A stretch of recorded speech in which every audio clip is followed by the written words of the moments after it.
Welcome to the Learning Pines YouTube. We hope this video helps. You start by confirming Python and pip are ready. This ensures packages install cleanly. Once done, install PyQt5 and PyQt5 tools so you can run Designer and load widgets. Then create a dedicated project folder and save your UI file there. Make sure to open the UI in Qt Designer, choose a form template, and place widgets.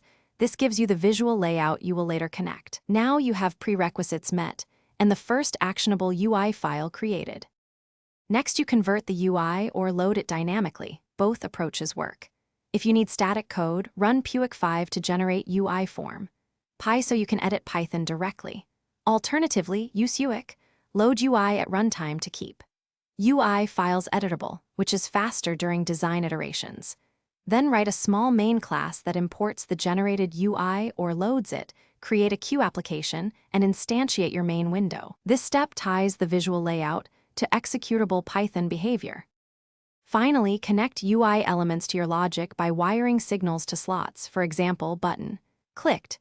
Connect self. OnClick links a click to a handler. Implement those handler methods to update widgets, validate inputs, and perform actions. This is where your app behaves. Run Python main. Py to test interactions and iterate. If something breaks, check imports, mismatched Qt versions, or traceback messages. These clues quickly reveal missing modules or signature mismatches, so you can. Thanks for watching. Consider subscribing if we helped you.